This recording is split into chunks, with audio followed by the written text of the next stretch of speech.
আসসালামু আলাইকুম সুপ্রিয় দর্শক, কেমন আছেন সবাই? আশা করছি সকলেই ভালো আছেন।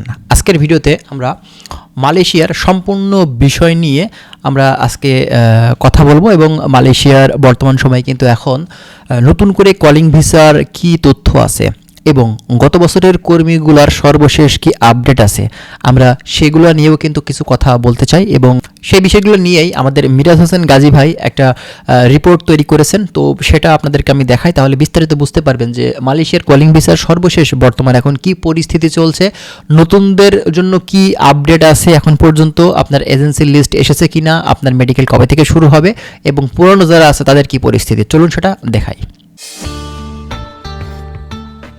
আপনারা এর মধ্যে জেনেছেন যে মালয়েশিয়াগামী সেই আটকে পড়া কর্মীদের মধ্যে থেকে প্রথম ফ্লাইটটি গিয়েছে, এর মধ্যে 60 জনের একটি ফ্লাইট এর মধ্যে গিয়েছে মালয়েশিয়াতে। সেই বন্ধুরা আপনারা কেমন আছেন, কাজ পেয়েছেন কিনা, প্রত্যাশিত কাজ, থাকার ব্যবস্থা কেমন, সবকিছু একটু প্রবাস তথ্য কেন্দ্রের কমেন্ট বক্সে আপনারা একটু দয়া করে লিখবেন, তাহলে আমরা পরবর্তী আপডেটগুলো জানতে পারবো। এই কর্মীদের আসলে 2 দফা টাকা দিতে হয়েছে, ভোগান্তি, এরপরে প্রশিক্ষণ, নানা রকম জটিলতার পরেও যেহেতু যেতে পারছেন এবং সেটি যেন দ্রুত গতিতে যেতে পারেন সেই প্রত্যাশাটি আমাদের থাকবে এবং বোয়েসেল নিশ্চয়ই তারা চাহিদাপত্র আরো বেশি বেশি আনবে, আনার পরে এই কর্মীদেরকে দ্রুত পাঠাবে, কারণ এই কর্মীদের এর মধ্যে দীর্ঘদিন তাদের অপেক্ষা করতে হচ্ছে, এবার আবার ডাবল টাকা তাদেরকে দিতে হচ্ছে। এর আগে তাদের স্বপ্নভঙ্গ হয়েছে, তাদের টাকা পয়সা গিয়েছে, পুরো ক্যারিয়ার নষ্ট করে দিচ্ছে। 6 লক্ষ টাকা দিছি স্যার, বলতেছে যে টিকিটের দাম বাড়ছে, সেই জায়গায় 1.5 লক্ষ টাকা নাকি টিকিটের দাম হয়েছে, সেই জায়গায় আমাদেরকে 40,000 টাকা বেশি নিছে স্যার। চুক্তিনামার চেয়েও 40,000 টাকা বেশি নিছে। প্রথমে চুক্তিনামা ছিল 5,60,000 টাকা স্যার, পরে আবার এই টিকিটের দাম বাড়ছে, সিন্ডিকেট হয়েছে, এই সেই বলে 6 লক্ষ টাকা নিছে স্যার। 6,30,000। এখন বোয়েসেল যেহেতু সরকারি প্রতিষ্ঠান, অবশ্যই কর্মীদের সাথে আমরা যারা এই সেক্টর নিয়ে কাজ করি তাদেরও প্রত্যাশা থাকবে যে দ্রুত সময়ের মধ্যে যেন এই বাকি কর্মীরাও যেতে পারেন। আরেকটি বিষয় হচ্ছে মালয়েশিয়াতে কলিং ভিসা চালুর ক্ষেত্রে রিক্রুটিং এজেন্সিগুলোর জন্য কিছু শর্ত দেওয়া হয়েছে, 10 দফা। এই শর্তটি আসলে সেই আবারও ঘুরে ফিরে একই তৎপরতা, অর্থাৎ সেই যে বিতর্কিত সিন্ডিকেট, সীমিত সংখ্যক ব্যবসায়ীদেরকে সুযোগ দেয়া, এবং এবার প্রকাশ্যেই প্রবাসী কল্যাণ উপদেষ্টা বলেছিলেন যে মালয়েশিয়ার সরকার বলেছে এইভাবেই তারা করবে। তো এইভাবেই যদি করবে তাহলে এই যে লোক দেখানো বা এই যে একটি অজুহাত সুলভ যেই 10 দফা বা কয়েকটি শর্ত, এগুলো পূরণ করতে হবে। বাংলাদেশের বাস্তবতায় আর মালয়েশিয়ার বাস্তবতা একরকম তো নিশ্চয়ই না। এই যে জটিল প্রক্রিয়া তৈরি করে দিয়ে সময়ক্ষেপণ ব্যবসায়ীদেরকে এই যে নানা রকম অজুহাত দেখানো বা নানা রকম শর্তের বেড়াজালে আটকে দেয়া, কিন্তু ঠিকই তো পরবর্তীতে দেখা যাবে যে সেই আবারও কোনো না কোনো অপতৎপরতার মাধ্যমেই কিন্তু কর্মী যাবে। এবার কর্মী বন্ধুদেরকে সতর্ক হতে হবে। আর মালয়েশিয়ার নতুন কলিং ভিসার কর্মীদের জন্য কোনো খবর নাই। আবার বলি, মালয়েশিয়াতে নতুন কলিং ভিসা চালুর বিষয়ে কর্মীদের মেডিকেল কোন রিক্রুটিং এজেন্সি পাঠাবে, কোন পদ্ধতিতে পাঠাবে, এটির কোনো প্রকার আপডেট তথ্য, অফিসিয়াল তথ্য এখন পর্যন্ত নেই।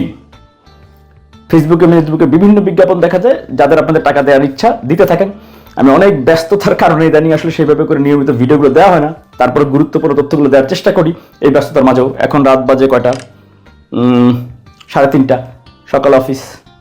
আর আরেকটি বিষয় হচ্ছে যে মালয়েশিয়াতে কর্মীরা যাওয়ার পরে যে সেখানে গিয়ে কাজ পাচ্ছে না, কোম্পানির অস্তিত্ব খুঁজে পাচ্ছে না, ভুয়া কোম্পানি, নাম সর্বস্ব কোম্পানি, এই কোম্পানিগুলো কিভাবে চাহিদাপত্র অনুমতি পাচ্ছে বা অনুমোদন পাচ্ছে মালয়েশিয়ার মানব সম্পদ মন্ত্রণালয় থেকে, এটি নিয়ে আসলে কেউ কথা বলে না। এটি একেবারে আমি দাবি করে বলতে পারি, আমি যতবার এটি নিয়ে কথা বলেছি মন্ত্রণালয়ের দূতাবাসে, মালয়েশিয়া সরকারের সাথে, মালয়েশিয়ার মন্ত্রীদের সাথে, একজন কর্মীকে যদি আপনি 10 টাকায়ও পাঠান মালয়েশিয়ায়, যাওয়ার পরে যদি সে দেখে কোম্পানির অস্তিত্ব নাই, তাহলে সে সেখানে আনডকুমেন্টেড হয়ে গেল, এরপরে জেল খেটে তাকে দেশে আসতে হবে। সম্প্রতি মালয়েশিয়ার বেশ কয়েকটি অঞ্চলে ব্যাপক অভিযান চালানো হয়েছে, কিন্তু এই কর্মীরা তো বৈধ প্রক্রিয়ায় 2 দেশের সরকারের সব নিয়ম কানুন মেনে তারা গিয়েছে, কিন্তু যাওয়ার পরে তারা দেখেছে কোম্পানির অস্তিত্ব নেই, তাদেরকে পারমিট করে দেওয়া হয়নি।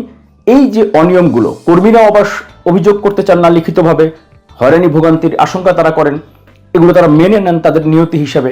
বিভিন্ন সময় এই বিষয়গুলো নিয়ে কথা বলেছি, বিভিন্ন সময়। এবং বর্তমানে যেহেতু পরিবর্তিত পরিস্থিতি, আগের মতো মন্ত্রণালয়ে সেইভাবে করে যে চাওয়া মাত্রই ওনাদেরকে পাওয়া যাচ্ছে এমন বিষয় না।